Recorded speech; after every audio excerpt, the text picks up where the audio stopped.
इसलिए सुनिए गौर से, दिल की गहराइयों में मेरी बातों को उतार लीजिए बड़े आसान लफ्ज में। जानते हो, एक मर्तबा अल्लाह के नबी सल्लल्लाहु अलैहि वसल्लम के दीवानों दरूद शरीफ की फजीलत सुन ले पहले कि जब पैगंबर इस्लाम सल्लल्लाहु अलैहि वसल्लम का चाहने वाला एक मर्तबा तकरीर कर रहा था और तकरीर के दरमियान कहा कि रसूलुल्लाह की बारगाह में दरूद शरीफ पढ़ें।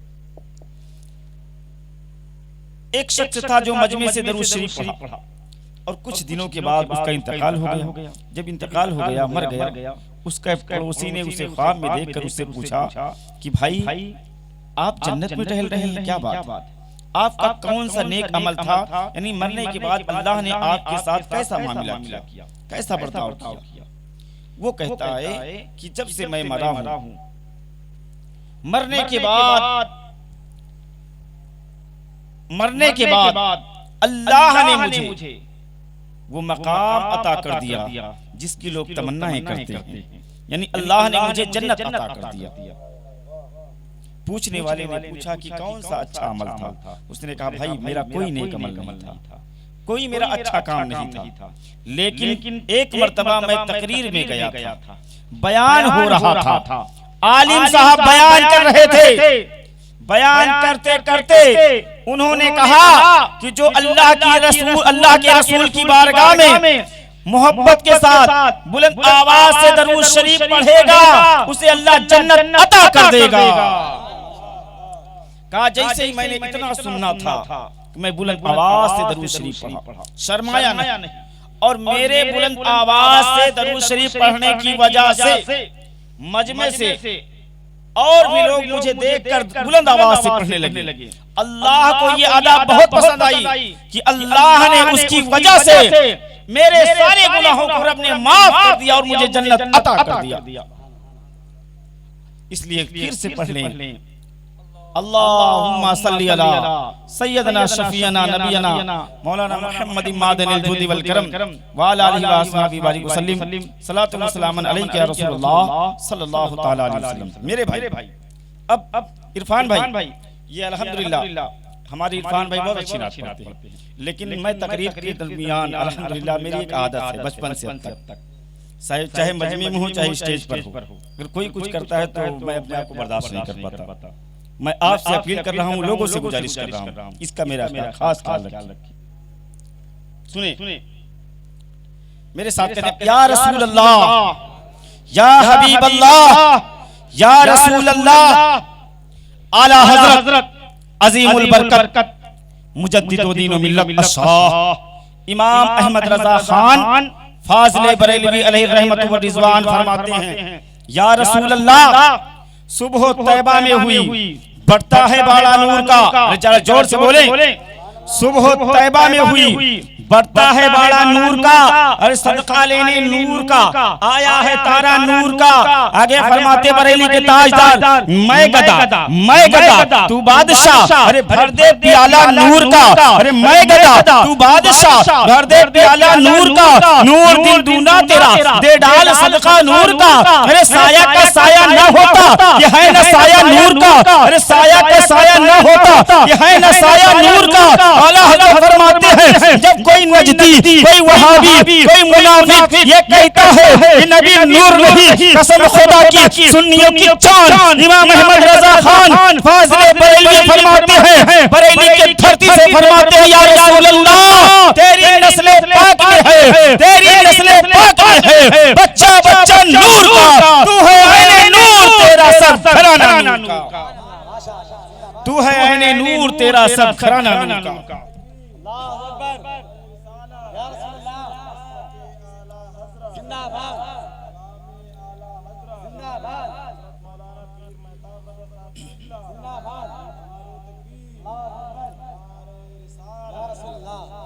आला हजरत फरमाते हैं और आप अक्सर सुनते हैं सुबह तैबा में हुई, सुबह तैबा में हुई। एक मर्तबा ऐसे ही पढ़ते पढ़ते मैंने आलिम तसव्वुर में आला हजरत से पूछ लिया, ऐ आला हजरत आप मुझे बताएं कि आप इंडिया की धरती पर पैदा हुए, बरेली के सरजमीन पर आप रहते हैं, आपने ये क्यों ना कहा कि सुबह इंडिया में हुई। आपने ये क्यों न कहा सुबह बरेली में हुई? क्यों न कहा? या किसी और मुल्क का नाम क्यों न लिया?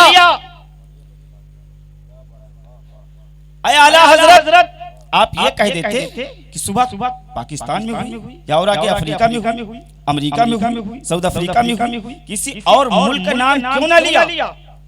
आला हजरत मुझे बताएं, क्या सुबह सिर्फ मक्का शरीफ में हुई?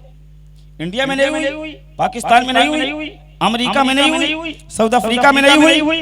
जवाब आता है, आलमे तसव्वुर में ये जवाब आता है महताब रजा नूरी, ये सच है कि इंडिया में भी सुबह हो रही है, पाकिस्तान में भी हो रही है, अमेरिका में भी हो रही है, साउथ अफ्रीका में भी हो रही है, अरे दुनिया के कोने कोने में सुबह हो रही है और आज भी हो रही है। सुबह कयामत तक सुबह होती रहेगी, लेकिन वो सुबह जब आमिना का लाल आया था मक्के की धरती पर, ताहा व यासीन आए थे, नबियों के नबी आए थे, रसूलों के रसूल आए थे, सारी कायनात के आका आए थे, वो ऐसी सुबह थी जो आसमान के तारे भी नूर की खैरात देने आए थे।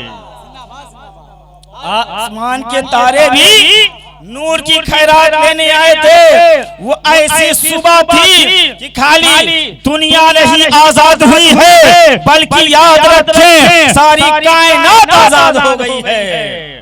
वो ऐसी सुबह थी जो आसमान के तारे भी नूर की खैरात लेने आए थे। वो सुबह इंडिया में नहीं हो सकती, पाकिस्तान में नहीं हो सकती, अमेरिका में नहीं हो सकती, साउथ अफ्रीका में नहीं हो सकती, अरे दुनिया के किसी कोने में वो सुबह जो मक्के की धरती पर जब आमिना का लाल आया था, नबियों का नबी हमारे और आपके आका आए थे, वो ऐसी सुबह थी कि आसमान के तारे नूर की खैरात लेने आए थे। कसम खुदा की, बरेली के ताजदार, और कसम खुदा की एक बात और सुन ले, आला हजरत का शेर हर शेर में न जाने कितने बंद खुलते। और एक बात बताऊं, ये हमारे नकीब आजम अल्हम्दुलिल्लाह, आप लोग इनकी उम्र पे न जाएं, अल्लाह ने इतनी छोटी उम्र में बड़ी इज्जत अता फरमाई। और आप सोचें कि इतनी कम उम्र, लेकिन कम उम्र में अल्लाह ने बड़े बड़े जलसे, आप देखिए वहाँ भी अल्लाह ने इन्हें इज्जत अता फरमाई। और हमारे हाफिज व कारी तस्लीम साहब बैठे हुए हैं, हाफिज इरफान साहब अल्हम्दुलिल्लाह बहुत अच्छे शायरिस्ट हैं, और हमारे सामने खतीब व इमाम शादाब रजा खान साहब भी मौजूद हैं। मौलाना अमजद करीमी साहब का तो जलवा ही नहीं, वो तो पूरे प्रतापगढ़ में मशहूर है अल्हम्दुलिल्लाह। सुने, आला हजरत के हर शेर में न जाने कितने बंद खुलते। और एक बात बताऊं, मौलाना अमजद साहब सुने, बचपन में सुनता था क्या एक टाइम आया भाई, सुना था चकबंदी, कि हमारे बचपन में सुना था कि चकबंदी हो गई। फिर और आगे सुना मेड़बंदी, फिर थोड़ा सा और आगे बढ़ा तो देखा कि नोटबंदी, देखा कि नोटबंदी, और इतना ही नहीं, जब गलियों में देखा तो देवबंदी, गलियों में देखा तो देवबंदी। मैंने भी सोचा अल्लाह इनके यहाँ कितना बंद है, इनके यहाँ कितना बंद है। तो मौलाना अमजद करीमी साहब ने कहा हजरत इनके यहाँ देव भी बंद है, इनके यहाँ देव भी बंद है। अरे इतना बंद कि देव बंद। और एक बात सोचे कि अगर 8 घंटे की बंदी हो जाए तो पूरा 24 घंटे का कारोबार चौपट हो जाता है कि नहीं भाई? बैंक का 8 घंटे काम नहीं हुआ तो पूरा 24 घंटे सब बेकार है ना। लेकिन इनके यहाँ इतना बंद, जरा जोर से बोले, इतना बंद कि देव बंद। और सुने, जब ये बंद करना शुरू किया तो क्या क्या बंद किया जानते हो? सलाम बंद, मिलाद बंद, फातिहा बंद, मजार पे जाना बंद, बुजुर्गों की बारगाह में हाजिरी देना बंद। और जब ये बंद करना शुरू कर दिया देवबंदियों ने, तो हम जैसे गुलामे रजा आला हजरत का फैजान लेकर खोलना शुरू कर दिया और ऐलान कर दिया, ऐ देवबंदियों, ऐ नजदियों, ऐ मुनाफिकों सुनो, न मिलाद बंद होगा, न फातिहा बंद होगा, न दुरूद बंद होगा, न सलाम बंद होगा, न मज़ारों पे जाना बंद होगा। इसलिए नहीं बंद होगा, क्यों? क्योंकि हम गुलामे रज़ा हैं। अरे रोकने से ये न रोकने से न रुक सकेगा। क्या ये दुरूद व सलाम, ये मिलाद, ये फातिहा, मज़ार पे जाना, गाजी मियां की फातिहा, अल्लाह अल्लाह। सुने, न रोकने से ये रुक सकेगा, न बंद करने से बंद होगा। अरे न रोकने से ये रुक सकेगा, न बंद करने से बंद होगा। अरे जहां गुलामे रज़ा रहेंगे, अरे जहां गुलामे रज़ा रहेंगे, वहां दुरूद व सलाम होगा। जहां गुलामे रज़ा रहेंगे, वहां दुरूद व सलाम होगा। और कसम खुदा की, सुने आज ये महफिल, मौलाना साहब, ये महफिल जिन्होंने, क्या नाम है जिनकी बेटी है, क्या नाम है जिनकी बेटी है, क्या नाम है? शरीफ भाई, अल्हम्दुलिल्लाह।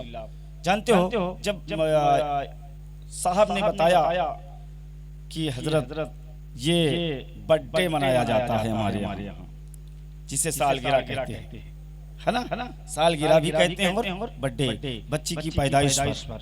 लेकिन आप सुने बड़ी जिम्मेदारी के साथ, आज जनाब शरीफ साहब ने ये महफिल कायम करके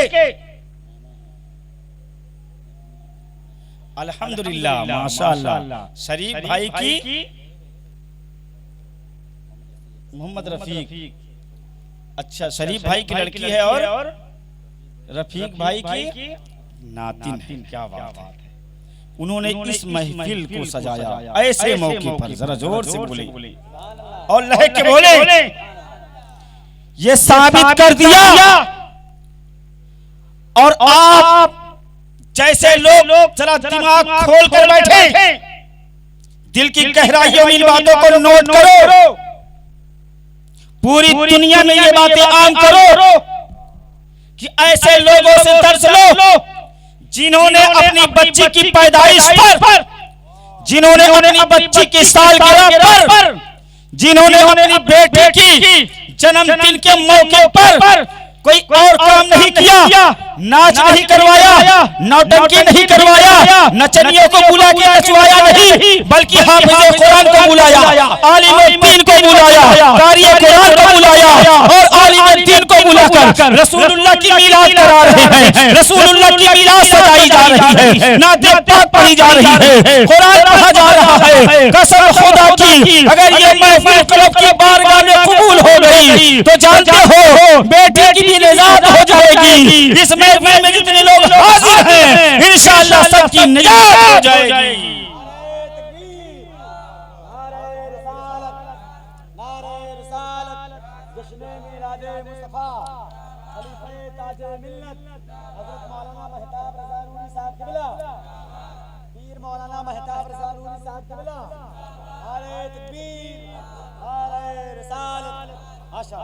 और सुने पैगंबर इस्लाम सल्लल्लाहु तआला अलैहि वसल्लम की प्यारी दीवानों, बस थोड़ी देर, आज दुनिया में बड़े बड़े दिमाग वाले बैठे हैं और हम जैसे कलमा पढ़ने वालों को दिमाग देते हैं और ये कहते हैं कि औरतों का मकाम नहीं है इस्लाम में, ऐसा कहते हैं ना। ऐसे लोगों तक ये पैगाम पहुंचाओ और उन तक भी मेरा ये पैगाम पहुंचाओ।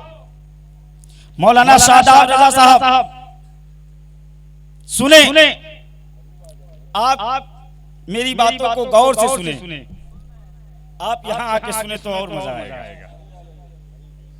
इसलिए सुनने में, मजमे में लोग सुनते हैं वो बात और है, जब कोई आलिम सुनता है तो बात और है। सुने, जो लोग ये कहते हैं इस्लाम आतंकवाद, इस्लाम के मानने वाले आतंकवाद, कसम खुदा की पूरी दुनिया में ये बात आम करो और बता दो कि ऐ लोगों, इस्लाम अमन का नाम है, इस्लाम शांति का पैगाम देता है। मेरे नबी नहीं आए थे, आतंक था। मेरे नबी नहीं आए थे, आतंक था। मेरे नबी आए, रोकना शुरू कर दिया। ऐ अबू लहब तेरा आतंक नहीं चलेगा, ऐ अबू लहब तेरा आतंक नहीं चलेगा, ऐ अबू लहब तेरा आतंक नहीं चलेगा, तेरी टेरली नहीं चलेगी। क्यों नहीं चलेगा? इसलिए कि अमन आ गया। अरे शांति का पैगाम देने वाले मुस्तफा आ गए, शांति का पैगाम देने वाले मुस्तफा आ गए और मेरे नबी आए। तो अब सुनो, जो लोग ये नाले आपको दिमाग देते हैं औरतों का मकाम नहीं, कसम खुदा की सुने इस्लाम किसे कहते हैं? इस्लाम के पैगंबर ने क्या दर्श दिया अपने चाहने वालों को, अपने मानने वालों को, अपने कलमा पढ़ने वालों को जरा एहसास करना।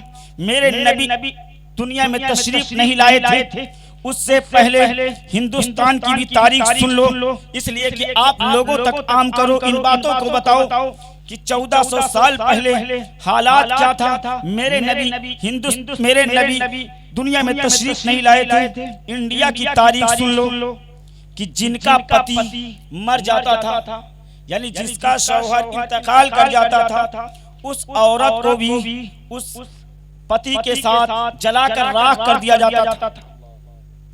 और अगर कुछ जिंदा रहना चाहती थी तो उनके लिए छोटा सा कमरा बनाया जाता था और यानी कोठरी बनाई जाती थी। छोटा सा कमरा बनाकर उसी में 6 महीने तक रखा जाता। कुछ औरतें तो घुट कर मर जाती थी, कुछ जिंदा निकल आती थी। जो जिंदा निकल आती थी उनके सर के बालों को निकलवा दिया जाता था, चेहरे पर कालिख लगाई जाती थी, चप्पल और जूतों का हार पहनाया जाता था और लोग ढोलक बजाते हुए निकलते थे। एक बच्चा अपने बाप से पूछता, ये देखकर कि अब्बा जान ये क्या हो रहा है? एक बाप अपने बेटे से कहता है, बेटा ये मनहूस औरत है, ये एक मनहूस औरत है। पूछता क्यों? बताने वाला बताता कि मनहूस औरत इसलिए है कि इसके रहते हुए इसके शौहर का इंतकाल हो गया है, इसके रहते हुए अभी ये जिंदा है, इसका पति मर गया है। ऐ लोगों सुनो, इस्लाम नहीं था, ये आतंक था। इस्लाम के पैगंबर नहीं थे, ये आतंक हिंदुस्तान में था। और अरब की तारीख सुन लो, अरब की तारीख मेरे नबी तशरीफ नहीं लाए थे, हालात ये थे। एक ऐसे शख्स हैं कि वो अपने घर से जा रहे ना, तिजारत पे जा रहे थे, तो अपनी बीवी को वसीयत करते कि तेरी कोख में जो बच्चा पल रहा है, अगर बेटा पैदा हो तो खूब लाड से पालना, खूब मोहब्बत से पालना। अगर बेटी पैदा हो तो उसका गला दबा देना। जाने वाला तिजारत पे जा चुका है, बीवी अपने शौहर के खून को अपनी कोख में रखकर बड़ी आराम से पाल रही है। एक दिन उसके आंगन में आने वाली जान, नन्ही सी जान ने मुस्कुराकर अपनी आमद का ऐलान किया। जैसे ही माँ ने नजर गाड़ कर देखा तो बजाय बेटा के बेटी थी, बजाय बेटा के बेटी थी। जैसे ही माँ ने देखा, लेकिन बहुत खूबसूरत बेटी, होंठ गुलाब की पंखड़ियों जैसी, कुशादा पेशानी, चमकती हुई सूरत माँ की निगाहों की पुतलियों से बसती है। लेकिन माँ सोचती है कि आखिर इसे पालूं कैसे। सीने पर पत्थर रखकर बड़े जब्र के साथ सोचा कि इस बच्ची का गला दबा दूं, इसलिए कि एक न एक दिन मेरा शौहर आएगा, उसकी प्यासी हुई तलवार मेरी बच्ची की गर्दन, मेरी बच्ची के खून से अपनी प्यास बुझाएगी। बड़े जब्र के साथ माँ ने अपना दोनों हाथ बच्ची के गले के करीब ले जाती है कि बच्ची का गला दबा दूं। लेकिन जैसे ही माँ बच्चे के गले के करीब हाथों को ले जाती है कि माँ की ममता तड़प जाती है। माँ की ममता ने आवाज दी थी, अरे किसका गला दबा रही है?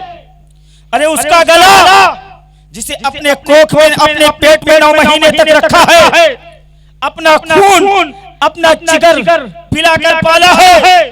अरे उसका गला दबाएगी, दुनिया में चाइना की तारीख तो पढ़ी जाएगी, लेकिन ये भी बड़े सुनहरे हुरूफ से लिखे जाएंगे। माँ का उठा हुआ हाथ वापस आ गया, लेकिन माँ तदबीर निकालती है, माँ तदबीर निकालती है, इसे पालू कैसे। एक पड़ोस की औरत को सेट किया, बेटी मेरी है, माँ तुझे कहेगी, औलाद मेरी है, तेरी गोद में सोएगी, रात की तन्हाई में, रात की तारीकी में जब माँ की ममता तड़पाएगी, मैं चुपके से आकर बच्ची को दूध पिलाकर वापस चली जाऊंगी। लेकिन इस राज को राज में रखना, इस राज को फाश मत करना। जब ये बात तय हो गई, लेकिन ऐ लोगों जरा एहसास करो, इस्लाम के पैगंबर बज़ाहिर दुनिया में नहीं आए थे, ये आतंक था कि आखिर एक दिन वो बच्ची, ये मामला चलता रहा। एक दिन वो बच्ची अपने आंगन में खेल रही थी, उसका जल्लाद बाप आता, दरवाजे पर खड़ा होकर जैसे ही निगाह पड़ती बच्ची आंगन में खेल रही है, वहीं से आवाज देता, अरे किसकी बेटी है आंगन में, किसकी बच्ची है। बीबी सहम जाती, डर जाती है, कदमों पर गिरकर कहती, ऐ मेरे सरताज, ये अपनी बेटी नहीं है, ऐ मेरे सरताज, ये पड़ोस की बेटी।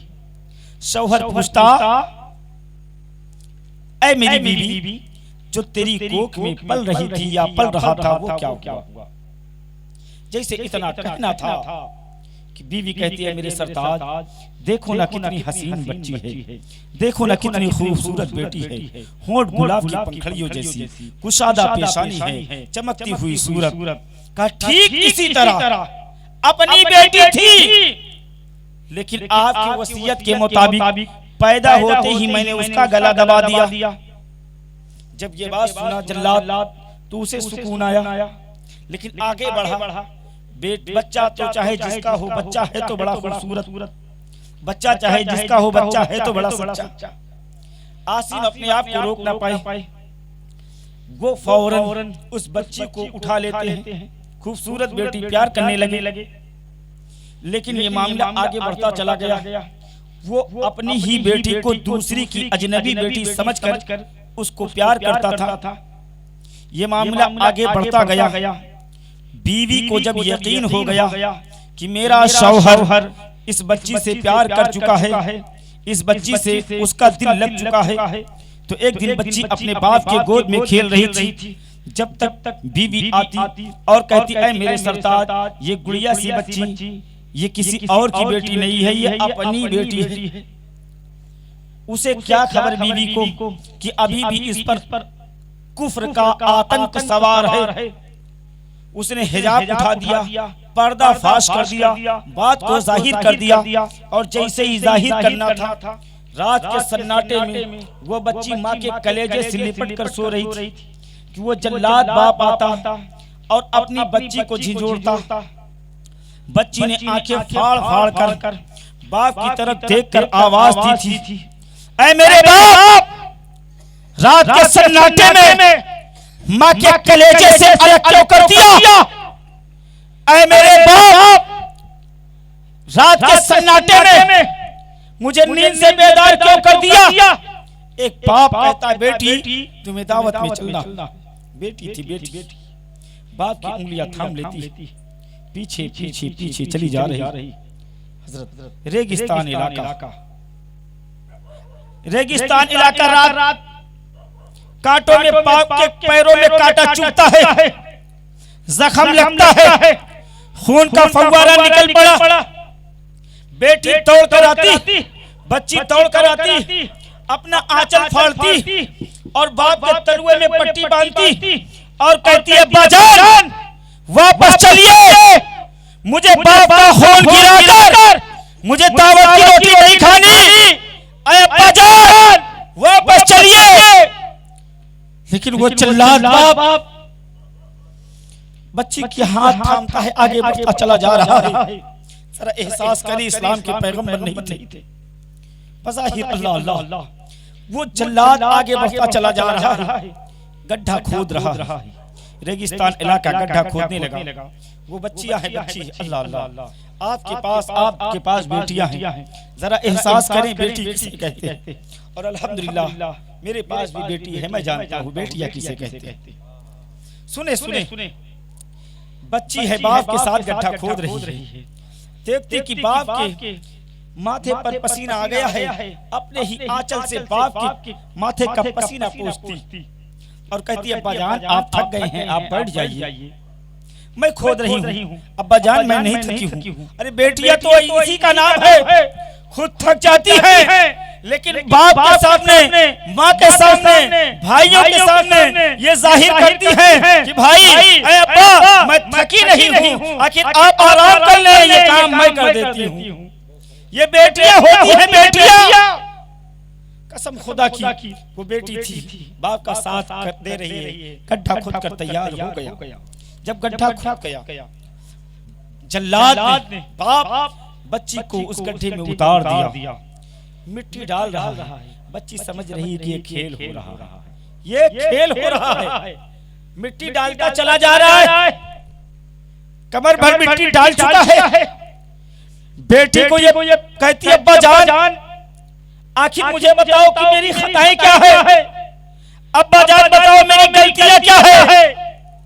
वो बेटी कहती अब्बा जान अगर आपको ये लगता है कि मैं आप पर बोझ बनूंगी तो मुझे आजाद कर दो, मैं जंगलों में जाकर जिंदगी गुजार लूंगी, आप पर बोझ नहीं बनूंगी। अब्बा जान मुझे आजाद कर दो। अब्बा जान मेरी खताएं क्या है। एक बाप अपनी बेटी से कहता ऐ बेटी तेरी खता ये है कि तू बेटी है। एक बाप अपनी बेटी से कह रहा है कि तेरी खता ये है कि तू बेटी। अल्लाह अल्लाह एहसान है मेरे पैगंबर का। मेरे पैगंबर दुनिया में नहीं आए थे बज़ाहिर, ये आता था कि अपने हाथ से बच्चियों को जिंदा गाड़ा जाता था। कमर भर मिट्टी ढल चुका है।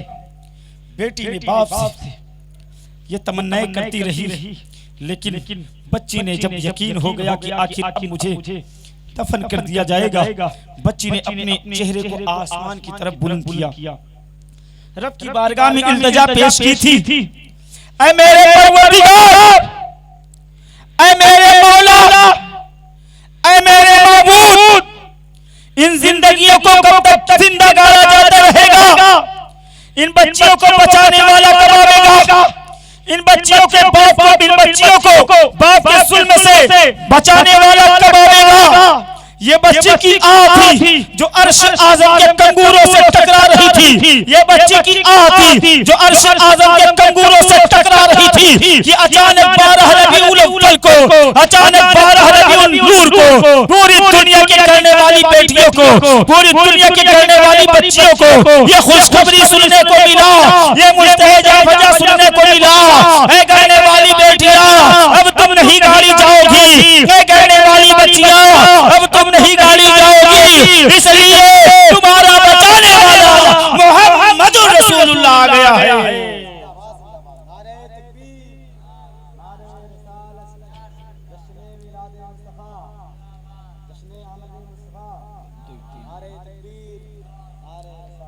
ये बच्ची की आह जो अर्श आज़म के कंगूरों से टकरा रही थी, ये बच्ची की आह थी जो अर्श आज़म के कंगूरों से टकरा रही थी कि अचानक 12 रबीउल अव्वल को, अचानक 12 रबीउल नूर को पूरी दुनिया की करने वाली बेटियों को, पूरी दुनिया की करने वाली बच्चियों को ये खुशखबरी सुनने को मिला। क्या करने वाली बेटियां अब तुम नहीं गाड़ी जाओगी, इसलिए कि तुम्हारा बचाने वाला नबियों का नबी आ गया है, तुम्हें बचाने वाला रसूलों का रसूल आ गया है, तुम्हें बचाने वाला आमना का लाल आ गया है।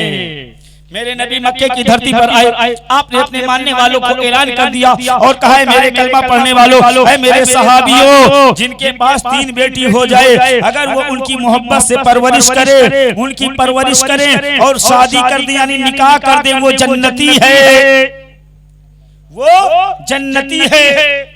आखिर ऐ लोगों अब मुझे बताओ, जो दुनिया के और ये लोग ये कहते हैं इस्लाम में औरतों का मकाम नहीं, अरे इस्लाम के पैगंबर तो अपने मानने वालों को, अपने चाहने वालों को, अपने कलमा पढ़ने वालों को ये दर्श दे रहे हैं, ये बता रहे हैं, ये सिखा रहे हैं। मक्के की धरती पर मेरे नबी ने ऐलान कर दिया, ऐ मेरे सहाबियों, जिनके पास 3 बेटियां हो जाए वो उनकी परवरिश करे, वो जन्नती है। और इतना ही नहीं, बल्कि मेरे नबी ने फरमाया माँ के कदमों के नीचे जन्नत है, माँ के कदमों के नीचे जन्नत है। अरे माँ कैसे है? जो बेटी थी एक दिन माँ बन रही है, रसूलुल्लाह ने आखिर उन बेटियों के कदमों के नीचे जन्नत रख दिया है। जब वो माँ बन जाती है वही बेटी है। जब पैदा हुई, जब बाप के यहाँ पैदा हुई, रहमत बनकर आई, शादी होकर ससुराल गई, अपने ससुराल वालों के लिए रहमत बन जाती है। और वही जब माँ बन जाती है, मेरे आका फरमाते हैं माँ के कदमों के नीचे जन्नत है। छूटे दुनिया तो छूटने देना, छूटे दुनिया तो छूटने देना, रिश्ता औरों से टूटने देना। छूटे दुनिया तो छूटने देना, छूटे दुनिया तो छूटने देना, रिश्ता औरों से टूटने देना। छूटे दुनिया तो छूटने देना, रिश्ता औरों से टूटने देना। अरे माँ के कदमों, माँ के कदमों के नीचे जन्नत है,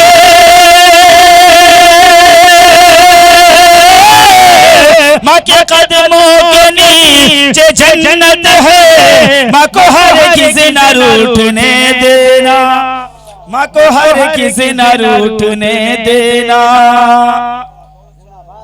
अल्लाह की बारगाह में दुआ है कि अल्लाह ताला बोलने से ज्यादा अमल करने की तौफीक अता फरमाए।